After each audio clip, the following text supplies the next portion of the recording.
معزز سامعین، ہم یہ بتاتے ہوئے بے حد خوشی محسوس کر رہے ہیں کہ حجت الاسلام اکیڈمی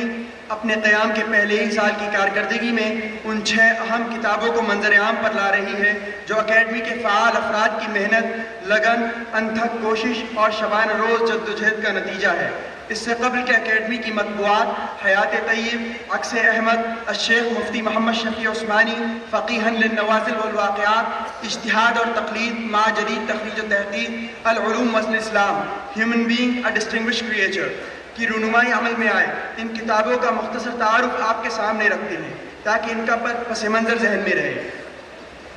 حیات طیب حکیم الاسلام حضرت مولانا محمد طیب صاحب رحمۃ اللہ علیہ کے حالات زندگی، دینی و ملی خدمات کا احاطہ کرنے کی ایک کوشش ہے۔ 20ویں صدی میں قرون اولیٰ کے علمی کمالات، دینی افکار اور مثالی سیرت و اخلاق کی حامل ایک دینی شخصیت، ایشیا کی مثالی دینی دانشگاہ دارالعلوم دیوبند کے طویل المیعاد اور مثالی محتمم، فکر ولی اللہ کے نقیب، حکمت قاسمیہ کے شارح، مسلک دیوبند کے ترجمان، حکیم الاسلام حضرت مولانا محمد طیب صاحب نفر اللہ مرقدہ، سابق محتمم دارالعلوم دیوبند کی حیات مبارکہ و خدمات جلیلہ کا مفصل جائزہ حیات طیب ہے، جس میں حضرت حکیم الاسلام رحمہ اللہ کے حالات زندگی، دینی و علمی کمالات، اعلاء کلمت اللہ اور فکر قاسمی کی ترجمانی کے سلسلے میں ان کے بے لوث اور عظیم المثال خدمات کو بہت ہی مرتب انداز میں پیش کیا گیا ہے۔ حضرت حکیم الاسلام کے وہ روشن اور نمایاں کارنامے جن کا اپنوں نے بھی اعتراف کیا اور غیروں نے بھی، تاریخ دیوبند کا ذرّی باب ہے۔ حیات طیب ان کی تاریخ ساز اور جلیل القدر خدمات کو سمیٹ لینے کی ایک صحیح ہے۔ حضرت حکیم الاسلام رحمہ اللہ کے اعلیٰ اخلاق اور پاکیزہ سیرت و کردار کا تو زمانہ قائل ہے اور تاریخ بھی شاہد۔ ان کی باروب شخصیت، حسین و جمیل شکل و صورت اور چہرے پر نمایاں خاندانی وجاہت بھی کہیں اور نہیں ملتی۔ حیات طیب کے حوالے سے حضرت کا سراپا ملاحظہ فرمائیں: قد نخل سمردار، نہ کوتاہ نہ دراز، احسن تقویم کا طغرہ حسین، چہرہ علم و حکمت کی کتاب، آنکھیں فضل و کمال کی محراب، پیشانی چاند کی طرح روشن، نشان سجدہ شق قمر کا نمونہ، بھوے شرافت و کرامت کے آئینہ دار، سر خوبصورت گولائے لیے ہوئے اور اس پہ چوڑی باڑ کی دوپلی ٹوپی، بزرگانہ روایتوں کی نقیب، داڑھی مشرع سنت رسول کا اعلان کرتی ہوئی، کاندھی انکساری، خاکساری اور ذمہ داری کا نقش جمیل، ہتھیلیاں ریشم سے زیادہ نرم، ہمہ وقت بیگانہ خویش کی آنت میں سرگرم، دل صحیفہ ابرار، دماغ ذہانتوں کا محرم اسرار، چار ڈھال و عباد الرحمن الذین یمشون علی الارض ہونا کی تفسیر، گفتار میں گہرائی، مزاج میں صفائی، طبیعت میں سچائی، فطرت میں رہنمائی، مجموعی حیت میں رعب و دبدبہ، عظمت و وقار، سنجیدگی اور ایک علمی معیار، جلال علم کے ساتھ جمال حلم، لطافت کے ساتھ نظافت، شہامت کے ساتھ شرافت اور کرامت۔ عکس احمد حیات طیب کے بعد حجت الاسلام اکیڈمی دارالعلوم وقف دیوبند کی دوسری مگر سب سے اہم کتاب عکس احمد ہے۔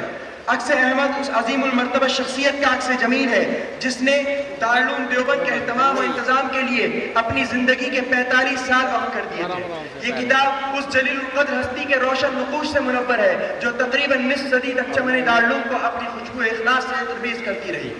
یہ اس باکمال انسان کا تذکرہ جمیل ہے جس کی خدمات کو تاریخ اور زمانے نے محو کر دینے کی صحیح پیغام کی، مگر پھر بھی ایک طویل مدت گزر جانے کے بعد بھی وہ اپنی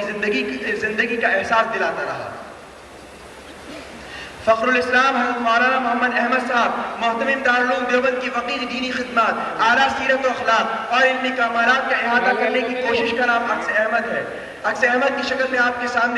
سامنے آ رہی ہے۔ حضرت فخر الاسلام کے زمانے اہتمام میں دارالعلوم دیوبند جن تعمیری ترقیات سے ہمکنار ہوا وہ اپنی مثال آپ رکھتی ہیں۔ چنانچہ مسجد قدیم، دار الحدیث، دار التفسیر، دار جدید، کتب خانہ، مطبخ کا اجرا حضرت فخر الاسلام رحمہ اللہ کے دور اہتمام کی ہی چند اہم یادگاریں ہیں۔ سواریوں کی ترتیب کے لیے جن کٹھن راہوں سے گزرنا پڑا، عام آدمی کے لیے تو اس کا ذکر کوئی خاص معنی نہیں رکھتا، لیکن جو حضرات علمی کاموں کی نزاکت اور مواد کی فراہمی کے مسائل سے قریبی واقفیت رکھتے ہیں وہ سمجھ سکتے ہیں کہ ایک ایسی شخصیت کہ جس نے 45 برس دارالعلوم کی خدمت کی ہو اور اس کے اہتمام کی ترقیات دارالعلوم دیوبند کی تاریخ کا ایک نہایت ہی جلی اور اجلا باب ہو، اگر اس کے حالات خود دارالعلوم سے میسر نہ آ سکے تو کہاں سے۔ تو امید کے بجائے یاس اور توقع کی جگہ مایوسی اس سے میں آتی ہے۔ ایسے میں اگر تلاش و جستجو کی مہم دم توڑ دے، محنت کا جذبہ سخت پڑ جائے، مقصد کی لگن بلکہ مقصد سے محبت کا جذبہ خود بخود ختم ہو جائے، تو کیا بھائی آخر انسان تو انسان ہے، کوئی سنگ و آہن تو نہیں۔ فخر الاسلام حضرت مولانا محمد احمد صاحب رحمہ اللہ پر یہ اب تک کی پہلی سوانح ہے۔ اس بات پر جتنا افسوس ہے اتنی ہی خوشی کے اس بات پر ہے کہ یہ شخصیت ایک بار پھر زندہ و جاوید ہے۔ الشیخ مفتی محمد شفیع العثمانی فقیہ للنوازل والواقعات۔ ہر زمانے میں فقہ النوازل کی خاص اہمیت رہی ہے۔ اس میں باعث ایسے مسائل کا احاطہ کرنے کی کوشش کرتا ہے جن کا ماقبل میں وجود نہ ملتا ہو۔ ان مسائل کو فقہا کی اصطلاح میں مسائل مستجدہ یا نوازل یا واقعات سے یاد کرتے ہیں۔ علماء دیوبند کا در امتیاز رہا ہے کہ انہوں نے جس طرح دیگر علوم اسلامیہ میں اپنی خدمات پیش کی، اسی طرح فقہ کے موضوع کو بھی تشنا نہیں چھوڑا اور نئے سے نئے پیش آمدہ مسائل کو قرآن و سنت کی روشنی میں حل پیش کیا۔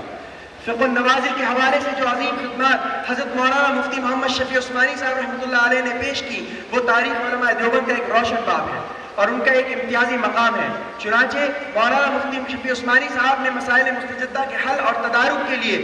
ایک کمیٹی تشکیل دی، جس کی بیش بہا علمی تحقیقات آج ہمارے لیے قابل استفادہ ہیں۔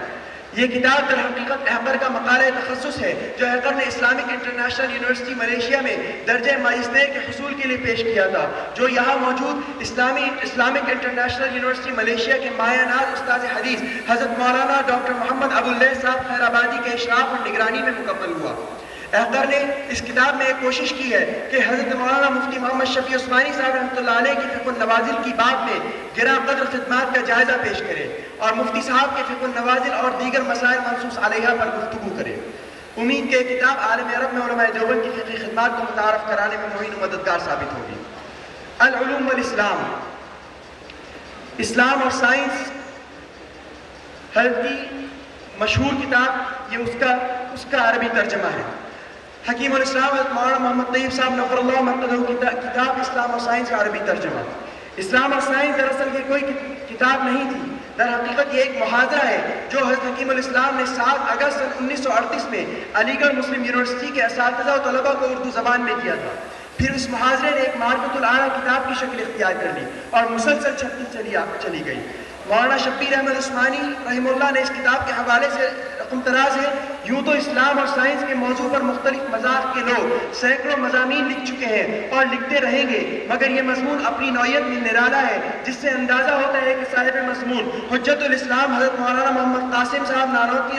نور اللہ مرقدہ بانی دارالعلوم کی صرف نسبی اولاد ہی نہیں، ان کے علمی وارث بھی ہیں۔ حجت الاسلام اکیڈمی اور علوم والاسلام کے نام سے اس کا عربی ترجمہ کروایا ہے، جو کہ حضرت مولانا ڈاکٹر محمد ابواللیث صاحب دعوت برکاتوں کے اشراف اور نگرانی میں ہوا ہے۔ اس کے لیے ادارہ اور حجت الاسلام اکیڈمی خصوصاً حضرت کی بے حد شکر گزار ہے، جبکہ اس کا انگریزی ترجمہ پر بھی کام جاری ہو چکا ہے۔ موجودہ دور کے انسان کے لیے جو مادیت میں بدمست ہو کر اس کا غلام بنا ہوا ہے اور اس کے حصول کے لیے دیوانہ وار بھاگا چلا جا رہا ہے، روحانیت سے اس کا رشتہ ٹوٹ چکا ہے، یہ کتاب انشاءاللہ اس ٹوٹے ہوئے رشتے کو جوڑنے کا سبب بنے گی۔ اجتہاد اور تقلید، حکیم الاسلام حضرت مولانا محمد طیب صاحب نفر اللہ مرقدہ نے جن موضوعات پر بھی قلم اٹھایا ان کا حق ادا کر دیا۔ تسلسل و روانی، زبان کی چاشنی، جگہ جگہ عقل و نقل سے علمی استشہاد و استدلال، مقام کو مثال سے واضح کر دینے کی بلاخیز قدرت، علوم عقلیہ و نقلیہ کا حسین امتزاج، دل فریب تشبیہات، دل آویز تمثیلات، ان کی تحریر و تقریر کے وہ اوصاف ہیں جو انہی کی ذات کا حصہ ہیں۔ یہی وہ کمالات تھے جن کی بنا پر آپ اپنے معاصرین میں اپنی انفرادیت کو باقی رکھے ہوئے ہیں۔ چنانچہ تاریخ کی شہادت موجود ہے کہ مولانا عطا اللہ شاہ بخاری اور مولانا ابوالکلام آزاد جیسی شخصیتوں نے آپ کے فضل و کمال کا اعتراف کیا۔ اجتہاد اور تقلید ایک ایسا موضوع ہے جس پر علماء امت اور فقہاء اسلام نے بہت ہی شور و بست کے ساتھ مفصل کلام کیا ہے، مگر حضرت حکیم الاسلام نے اس موضوع کو بڑے ہی دلچسپ اور نرالے انداز میں پیش کیا، اختصار کے ساتھ مدلل انداز میں موضوع کا احاطہ کر لیا ہے۔ حضرت حکیم الاسلام کی ممتاز تصنیف اجتہاد تقلید ہے جو جدید تحقیق اور احادیث کی تخریج کے ساتھ منظر عام پر آ گئی ہے۔ حجت الاسلام اکیڈمی دارالعلوم وقت دیوبند ایک خالص تحقیقی شعبہ ہے۔ تراث سلف کا احیاء اور ترویج اس کا بنیادی اور اہم مقصد شامل ہے۔ اجتہاد و تقلید پر یہ تحقیقی کام اپنی نوعیت اکیڈمی کا پہلا کام ہے. یہ کام آئندہ آنے والے تحقیقی کاموں کے لیے نمونہ ہے. اس کتاب کی اشاعت سے ایک نہج مقرر کر دیا گیا ہے جس پر چل کر مستقبل میں اور مفید کام سامنے آئیں گے انشاءاللہ العزیز. چھٹی کتاب حضرت کی کتاب کا نام انسانیت کا امتیاز، اس کا انگریزی ترجمہ human being a distinguished creature. حکیم الاسلام حضرت مولانا محمد طیب صاحب نقر اللہ کی تحریر و تقریر یکساں طور پر اپنی اہمیت کی حامل رکھتی ہے. جو تسلسل اور روانی تحریروں میں وہی تقریروں میں بھی. انسانیت کا امتیاز حضرت حکیم الاسلام کی ایک مثالی کتاب ہے جس میں حضرت مؤلف رحمہ اللہ نے انسانیت کے امتیازی حیثیت پر اپنے منفرد اور دلچسپ انداز سے بڑی سیر سے گفتگو کی ہے. اس کتاب کا انگریزی ترجمہ حجت الاسلام اکیڈمی نے بنام حجت human being a distinguished creature کے نام سے شائع کیا. اکیڈمی کے مقاصد میں ہے کہ علماء دیوبند کے علوم و افکار کو انگریزی زبان میں منتقل کیا جائے اور مغربی ممالک کو ان کی خدمات سے متعارف کرایا جائے. یہ اس سلسلے کی پہلی کڑی ہے جبکہ کئی کتابوں کے انگریزی ترجمے کا کام شروع کر دیا گیا ہے. مہمانان مکرم، حجت الاسلام اکیڈمی دارالعلوم وقت دیوبند نے جن مقاصد اور منصوبوں کا اعلان سال کے آغاز پر کیا تھا، الحمدللہ ثم الحمدللہ ان تمام منصوبوں کا نقشہ اول آپ حضرات کے سامنے پیش کر دیا گیا ہے. لہٰذا سال کے ابتدا میں احیاء تراث سلف کا جو منصوبہ پیش کیا گیا تھا اس کے تحت تعریف، ترجمہ، تحقیق و تخریج کا کام باضابطہ شروع کر دیا گیا تھا. تحقیق و تخریج کا پہلا نمونہ اجتہاد و تقلید کے نام سے شائع ہو کر آپ کے سامنے آ رہا ہے. جہاں تک ترجمے کا تعلق ہے تو حضرت حکیم الاسلام کی شاہکار تصنیف اسلام اور سائنس کا عربی ترجمہ العلوم والاسلام کے نام سے شائع ہو رہا ہے. اسی طرح حضرت حکیم الاسلام کی ایک اور تصنیف انسانیت کا امتیاز کا انگریزی ترجمہ human being a distinguished creature کے نام سے معیاری طباعت کے ساتھ منظر عام پر آ چکا ہے. آغاز سال پر حجت الاسلام اکیڈمی کے منصوبوں میں حضرت حکیم الاسلام رحمۃ اللہ علیہ کے سوانح حیات ایک اہم منصوبے کی حیثیت سے شامل کی گئی تھی جو الحمدللہ سال کے اختتام پر آپ کی خدمت میں حیات طیب کے نام سے پیش ہے. اسی طرح فخر الاسلام حضرت مولانا محمد احمد صاحب رحمۃ اللہ علیہ سابق محتمم دارالعلوم دیوبند، جن پر اب تک کوئی سوانح موجود نہیں تھی، اکیڈمی نے اس ضرورت کو سال رواں کے منصوبوں میں شامل کیا. رب کریم کا احسان عظیم ہے کہ عکس احمد کے نام سے حضرت رحمہ اللہ کی ایک مرتب اور جامع سوانح حیات منظر عام پر آ چکی ہے. حجت الاسلام اکیڈمی دارالعلوم وقت دیوبند چونکہ خالص تحقیقی شعبہ ہے اور عالم اسلام کی معروف تحریکات اور محرک شخصیات سے اکیڈمی کے طلبہ کو روشناس کرانا اکیڈمی کے بنیادی مقاصد میں شامل تھا. اسی مقصد کے حصول کے لیے محاضرات کی سیریز کا انعقاد کیا گیا. الحمدللہ 4 محاضرات زیور طبع سے آراستہ ہو چکے ہیں. محاضرات کی سیریز میں جن اہم ترین موضوعات پر طلبہ کو محاضرات دیے گئے ان میں اسلام اور مستشرقین، لبرلزم اور اسلام اور سیاست، حجت الاسلام الامام محمد قاسم نانوتوی جیسے اہم موضوعات شامل ہیں. عربی مجلہ محکمہ وحدت الامہ، عربی زبان و ادب کا ذوق رکھنے والے خواہ وہ کسی بھی ملک، کسی بھی خطے سے تعلق رکھتے ہوں، تحقیقی ذوق کو پروان چڑھانے کے لیے خوش آئند پیش رفت ثابت ہوا. ملک و بیرون ملک اور خاص طور پر عالم عربی کے مقتدر اصحاب علم اور علماء دین نے اس پیش رفت کو قابل ستائش قرار دیا. ہمارا دعویٰ تو ہرگز نہیں ہے کہ ہمارا کام بہت معیاری ہے، مگر ضرورت اور تقاضوں کو پورا کرنے کی بھرپور کوشش کی گئی ہے اور اس فرض کو ادا کرنے کی جدوجہد ہمیشہ جاری رہے گی جس کی ادائیگی پوری قاسمی برادری کے لیے ایک اہم فریضے کی حیثیت رکھتی ہے. معزز سامعین، اس سے پہلے کہ حجت الاسلام اکیڈمی دارالعلوم وقت دیوبند کی مطبوعات کا اجرا عمل میں آئے، ہم چاہتے ہیں کہ حضرت حکیم الاسلام رحمۃ اللہ علیہ کی حیات و خدمات پر مشتمل سوانح حیات طیب کا حرف آغاز آپ کی خدمت میں پیش کیا جائے تاکہ اس کتاب کا مختصر تعارف اور پس منظر آپ حضرات کے سامنے آ جائے. حیات طیب کا حرف آغاز پیش کرنے کے لیے ہم دعوت دینا چاہتے ہیں جامعہ کے استاذ حدیث حضرت مولانا محمد عارف قاسمی صاحب کو کہ حرف آغاز پیش فرمائیں اور رسم اجرا کرائیں. السلام علیکم ورحمۃ اللہ وبرکاتہ. محترم حضرات، حضرت اقدس حکیم الاسلام حضرت مولانا قاری محمد طیب صاحب سابق محتمم دارالعلوم دیوبند، علم و کمال، حکمت و بصیرت، فہم و فراست، اخلاق و عمل، پاکیزگی و تقدس کی ایک خوبصورت تصویر، مسلک دیوبند کے ترجمان، حکمت قاسمیہ کے شارح اور سلف صالحین کے سیرت و کردار کا عکس جمیل تھی. اشرف تغرب اسفار کا سلسلہ بھی اور دارالعلوم کے اہتمام کی ذمہ داریاں بھی انجام، نہ اسفار سے انتظام امور میں خلل،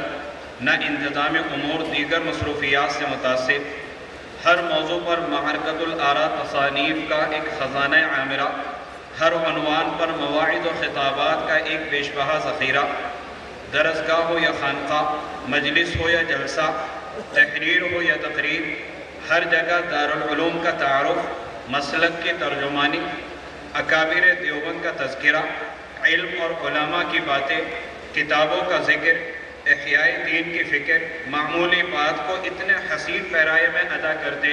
کہ غیر معمولی بن جاتی، معمولی لباس میں جچتے، شیروانی زیب تن فرماتے تو طیب جمال، طیب مقال، طیب احوال اور طیب سیرت کی شعائیں طول و عرض میں عکس ریز ہوتی، چلتے تو داعیانہ کمال، عالمانہ جمال اور عارفانہ جلال، راہوں میں قوس و قزح کے رنگ بکھیرتے، مجلس میں علم و حکمت کے موتی بکھیرتے، مہمات مسائل کو سہل، عام اور فہم اسلوب اور دل نشین انداز میں حل کرنے کا ملکہ۔ اللہ اکبر۔ موضوع کی پابندی، سیاق و سباق کا احاطہ، عقلی اور نقلی دلائل کا التزام، سبحان اللہ، حقائق کے ساتھ امثال و دقائق کے ساتھ لطائف، مسائل کے ساتھ تحقیقات کی بارش، حکمت حکیم الاسلام کے کلام کی نقیب، سہل بیانی دیوان حکمت کی جن سے نایاب، بیان و خطابت کے شیشے میں شراب طہور،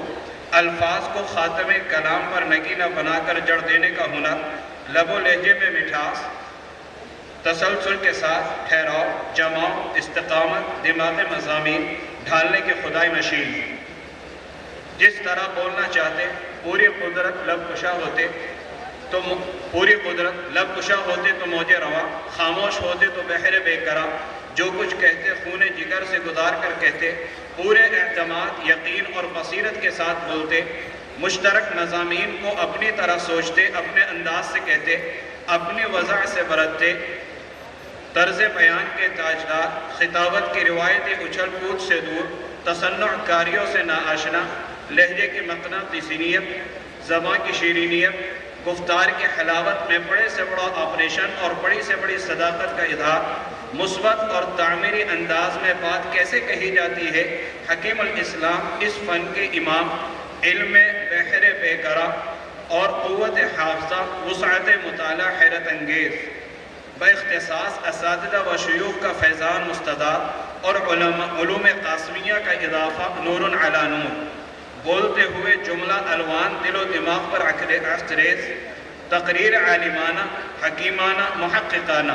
بات جہاں سے شروع ہوتی وہیں پر لا کر ختم کی جاتی، طویل سے طویل تقریر میں استقامت، نہ پہلو بدلنا نہ موضوع سے انحراف، لب و لہجہ اور حلاوت کا، ملاحت کا امتزاج، آواز دھیمی مگر دل کی گہرائیوں میں اترتی اور ذہن و فکر کے دریچے کو دستک دیتی ہوئی۔ مولانا سید عطا اللہ شاہ بخاری رحمہ اللہ کی سحر بیانی مشہور، اپنے دور میں ان کی خطابت کے چرچے، اس کے باوجود لاہور کے ایک جلسے میں حضرت حکیم الاسلام نور اللہ مرقدہ کی تقریر سن کر اتنے متاثر کہ حکیم الاسلام کی شان خطابت میں فی البدیع ایک قصیدہ ہی کہہ ڈالا، وقت اگر رسا شود دست دہت سبوئے خوش، از نکاح سمن برے لالا رخے نکوئے خوش۔ گویا بخاری رحمہ اللہ ایسے شخص سے آگے بڑھ کر جوہر مقصود تک رسائی کی صلاحیت، معنی آفرینی کے ساتھ نقطہ سنجی، مضامین کے تسلسل کے ساتھ دقائق کا بحر قلد موجزن، ایک واقعہ کو کئی رخ سے جانچنے، ایک حقیقت کو کئی زاویوں سے پرکھنے، ایک شے کو چار آنکھوں سے دیکھنے اور ایک کیفیت کو کئی ذہنوں سے محسوس کرنے کی حیرت انگیز قدرت نے ان کی شخصیت کو شہر کی فصیلوں تک محدود نہیں رہنے دیا، شہرۂ آفاق منایا، قرۂ ارضی کے ان برۂ اعظموں تک پہنچایا جن کو لوگ جغرافیہ کی کتابوں میں یا دنیا کے نقشوں میں صرف دیکھتے اور پڑھتے تھے۔ بقول سبحان الہند مولانا احمد سعید دہلوی نور اللہ مرقدہ دارالعلوم کے باقی معتمم ثوابت تھے اور مولانا محمد طیب صاحب نور اللہ مرقدہ سیارہ۔ جب اکثر لوگ اپنے شہروں میں بھی قدم نہیں رکھ سکتے تھے، انہوں نے اتنے اسوار کیے کہ بقول شخص سے اگر ان کو دنیا کی گولائی میں لپیٹا جائے تو کئی بار لپیٹا جا سکتا ہے۔ ان کی بے مثال خطابت، اس کونے سے اس کونے میں بانگے درا بن کر پہنچی، اذان صحن بن کر دلوں میں اتری، ایمان و یقین کی روح پھونکتی چلی گئی، اور چمنستان خطابت کی اس اندلیب خوشنوا کی ہر صدا نغمہ لطیف بن کر ہزارہ دلوں کے دھڑکن اور حرارت ایمانی کا سبب بنی۔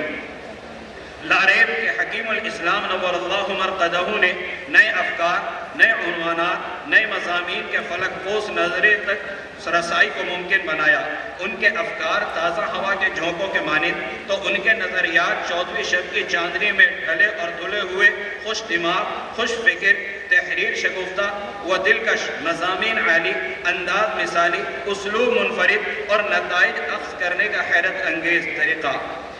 خرد نوازی، خرد پروری ان کا شعار، مروت، نرم مزاجی، خوش اخلاقی ان کا وتقار، انتظامی صلاحیت زبردست مگر حاکمانہ انداز، اور اہل انتظام کی روایتی تراقیوں کا شائبہ تک نہیں، حسد، کینہ، انتقام، ایدہ رسانی، دل آزاری، طنز و تنقید، اکھاڑ پچھاڑ سے نا آشنا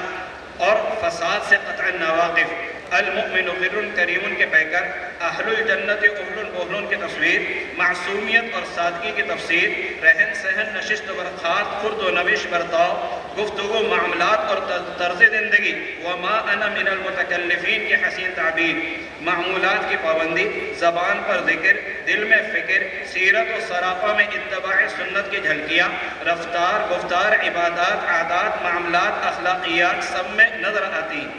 اجلاس 7 سالہ کے بعد حکیم الاسلام نور اللہ مرقدہ جس کرب اور آزمائش سے گزرے، وہ اگرچہ کوئی اتفاقی سانحہ نہیں تھا، وقت کرتا ہے پرورش برسوں، حادثہ ایک دم نہیں ہوتا۔ قدرت کو یوں ہی منظور تھا کہ حکیم الاسلام نور اللہ مرقدہ کے سانحہ حیات کے باب عظیمت کی تکمیل ایک ایسے سانحہ اور آزمائش سے ہو جو ارباب عظیمت کی آبیدیوں میں عظیمت کے واقعات سے بڑھ کر یا ان کے ہم پلہ نہ صحیح کم بھی نہ ہو۔ اب اس داستان دل خراش کو دہرانے سے حاصل ہی کیا، جو اس وقت موجود تھے ان میں سے بیشتر نے یہ داستان سنی تو درمیان سے سنی، جنہوں نے نہیں سنی وہ درمیان اور انتہا دونوں سے بے خبر،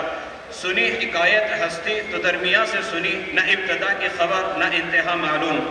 حکیم الاسلام نور اللہ مرقدہ نے تقریباً 60 سال تک اپنے جد امجد کے گلشن دین، دانش کی آبیاری، اس کی ترقی